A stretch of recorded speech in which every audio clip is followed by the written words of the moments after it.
माता दी साथियों, मैं नरेंद्र विश्वकर्मा आप सभी का आपकी अपनी इस यूट्यूब चैनल नरेंद्र विश्वकर्मा में हार्दिक स्वागत करता हूं।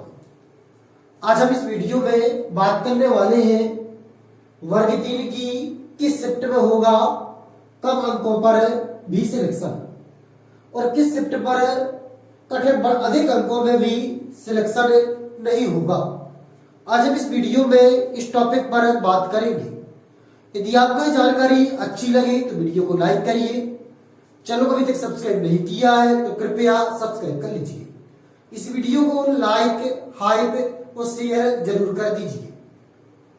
यदि आप हमसे संपर्क करना चाहते हैं तो इसके लिए सबसे पहले टेलीग्राम पर जाएं, नरेंद्र विश्वकर्मा लिखकर सर्च करें, हमारा चैनल आ जाएगा, उसे आप ज्वाइन कर लीजिए। वहां पर एक संपर्क सूत्र दिया गया है जिसके माध्यम से आप हमसे बात कर सकते हैं। आप चाहें तो इस वीडियो के डिस्क्रिप्शन में भी टेलीग्राम चैनल की लिंक दी गई है, उसके माध्यम से हमसे संपर्क कर सकते हैं, जुड़ सकते हैं। तो सबसे पहले देखेंगे कौन सी शिफ्ट सबसे अधिक हार्ड थी और कौन सी शिफ्ट अन्य शिफ्टों की अपेक्षा थोड़ी कम हार्ड थी।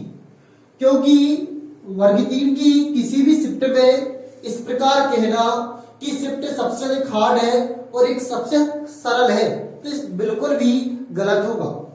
क्योंकि वर्ग 3 की सभी शिफ्ट कठिन थी और कठिन थी। उनमें कठिनता का स्तर किसी में थोड़ा सा ज्यादा है और किसी में थोड़ा सा कम है। और जो थोड़ा सा की जो बात है उसी विषय पर हम बात करेंगे। तो देखें वर्ग 3 की जो शिफ्ट आपने हो सकता है कि इसके पहले भी कई जगह एनालिसिस देखा होगा, क्योंकि हम भी जब भी वीडियो तैयार करते हैं एक कंप्लीट डाटा एनालिसिस और यूट्यूब पर एक विश्लेषण के बाद ही लाते हैं।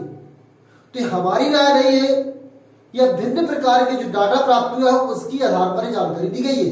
कुछ सर्वे हमने भी किया, कुछ सर्वे दूसरों का भी देखा और कुछ सर्वे अपने आसपास के कुछ क्षेत्रों का देखा कि किस शिफ्ट में अधिक अंक आए हैं। तो उससे जो मोटा अंदाजा प्राप्त हुआ है उस आधार पर हम आपको ये जानकारी दे रहे हैं। वैसे तो हम स्वयं ही लगभग 15 से 20 जिलों में बात कर चुके हैं। विदिशा, शहडोल, दतिया, उमरिया, कटनी, पन्ना, छतरपुर, डिंडोरी, सीहोर, इन सभी जिलों में हमने स्वयं पर्सनल बात की है। हो सकता है कि इनमें से कोई जिला छूट भी गया हो, क्योंकि हम 15 से 20 जिलों में बात कर चुके हैं। दमोह, तो उस आधार पर जो हमें कैंडिडेट की संख्या प्राप्त हुई उसके आधार पर हमें जो जानकारी मिली उसी के आधार पर हम आपको एनालिसिस करके दे रहे हैं। इसमें सबसे हार्ड जो शिफ्ट थी, जो सबसे हार्ड कठिनता से भी कठिनता कही गई है, वह आपकी शिफ्ट जो बताई गई है उसके आधार पर जो आपकी 10 अक्टूबर की सेकेंड शिफ्ट और 10 अक्टूबर की सेकेंड शिफ्ट और इसके अलावा 12 अक्टूबर की सेकेंड शिफ्ट, इनकी कठिनता का स्तर सर्वाधिक था। 2 शिफ्टें सबसे कठिन थी। तो इसमें परसेंटाइल पर कितना इफेक्ट पड़ेगा? क्या वास्तविकता में परसेंटाइल में इफेक्ट पड़ता है? तो जी हाँ, हम अपनी सेहत की स्थिति बताएं। हमने वर्ग 2 में इंग्लिश एग्जाम दिया था। वर्ग 2 में इस स्वयं की हमारी स्थिति है और मैथ से एग्जाम दिया था। 2 सब्जेक्ट से एग्जाम दिया था। इंग्लिश में जो अंक थे वह है 64 के प्लस थे, शायद 64.75 के समथिंग। इसमें जो परसेंटाइल बना था हमारा 36 परसेंटाइल बना था। वही बात करें हम मैथ की, तो मैथ में अंक थे 49 और इसमें परसेंटाइल बना है 69। तो आप देख सकते हैं यदि आपकी शिफ्ट कठिन है तो परसेंटाइल कितने अंकों में भी कितना बढ़ा मिलता है। यहां पर 64 अंकों में परसेंटाइल 36 है, यहां पर 49 अंकों पर परसेंटाइल 69 है। तो यह डिपेंड करता है आपकी शिफ्ट का कठिनता का स्तर। किंतु जो इन दोनों की तुलना करें तो इंग्लिश और मैथ में जमीन आसमान का अंतर था।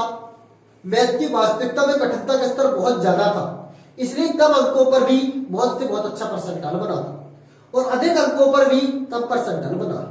लेकिन वर्ग 3 में परसेंटाइल में इतना अधिक इफेक्ट देखने नहीं मिलेगा। आप बिल्कुल भी परेशान ना हो कि आपको 15 अंकों में भी पर भी डिफरेंस इतना अधिक मिले, ऐसा कुछ होने वाला वर्ग 3 में नहीं है। हाँ, इफेक्ट पड़ेगा लेकिन 2 से 4 अंकों का। जैसे 9 अक्टूबर 10 अक्टूबर सेकेंड शिफ्ट और 12 अक्टूबर की सेकेंड शिफ्ट का जो परसेंटाइल 60 का ऊपर बढ़ेगा, वही परसेंटाइल 9 अक्टूबर की और 13 अक्टूबर की शिफ्ट का 64 पर बनेगा। और आपकी जो शेष शिफ्ट है 9 October first shift, 10 October first shift, 11 October first shift, 11 October second shift, 12 October first shift और 13 अक्टूबर सेकेंड शिफ्ट, इनका जो परसेंटाइल है अदर परसेंटाइल की अपेक्षा इन दोनों शिफ्ट की परसेंटाइल से अच्छा रहेगा, मजबूत रहेगा और इन दो शिफ्टों से कम रहेगा। क्योंकि सबसे अधिक हार्ड शिफ्ट जो प्राप्त हुई है उसमें 10 अक्टूबर की सेकेंड शिफ्ट और 12 अक्टूबर की सेकेंड शिफ्ट। इसके बाद जिसमें सबसे अधिक अंक प्राप्त किए गए हैं वह है आपकी 9 अक्टूबर 2025 सेकेंड शिफ्ट और 13 अक्टूबर 2025 फर्स्ट शिफ्ट। बाकी शेष सभी शिफ्ट मॉडरेट थी, इसलिए इनमें जो परसेंटाइल का इफेक्ट पड़ेगा वह 1 या 2 अंक का पड़ेगा। कहने का तात्पर्य है जो परसेंटाइल 10 अक्टूबर में 60 अंकों पर बनेगा वही जो ब्लैक कलर से लिखी है इनमें 61 पर बनेगा और जो परसेंटाइल इनमें रेड कलर के में 62 पर बनेगा वह परसेंटाइल इसका 61 का रहेगा। क्योंकि इनकी कठिनता का स्रोत कहा जाए तो इनकी कठिनता का स्रोत मॉडरेट था, लेकिन ये 2 शिफ्ट थी इन सभी शिफ्टों की तुलना में थोड़ा से सरल थी, इस कारण से इनमें अधिक अंकों पर भी परसेंटाइल कम जाएगा और इन दोनों शिफ्ट में कम अंकों पर भी परसेंटाइल बढ़ेगा और इनका जो ब्लैक कलर की पेज शिफ्ट है इनमें मॉडरेट रहेगा। मतलब जो सबसे कठिन शिफ्ट है उससे 1 अंक कम और जो सबसे सरल शिफ्ट है उससे 1 अंक ज्यादा, इस प्रकार की परसेंटाइल का इफेक्ट पड़ेगा। वर्ग 2 की बात कुछ और थी, हिंदी और इंग्लिश का सिलेबस बहुत अंतर था, इस कारण से इतने कम अंकों पर भी इतना अच्छा परसेंटाइल बना था और इतना अधिक डिफरेंस देखने मिला था। लेकिन वर्ग 3 में ऐसा कुछ मिलने वाला नहीं है। इफेक्ट पड़ेगा तो सबसे सरल शिफ्ट का जो 4 अंकों पर भी सिलेक्शन हो जाएगा नीचे और सबसे कठिन शिफ्ट में 4 अंकों पर ऊपर भी सिलेक्शन नहीं होगा, बस इतना सा थोड़ा इफेक्ट पड़ेगा। उम्मीद करते हैं कि आपको जानकारी अच्छी लगी है। यदि अच्छी लगी है तो वीडियो को लाइक कर दीजिए। चैनल को अभी तक सब्सक्राइब नहीं किया तो कृपया सब्सक्राइब कर लीजिए। फिर मिलते हैं एक नई वीडियो में नए टॉपिक के साथ, तब तक के लिए जय माता दी।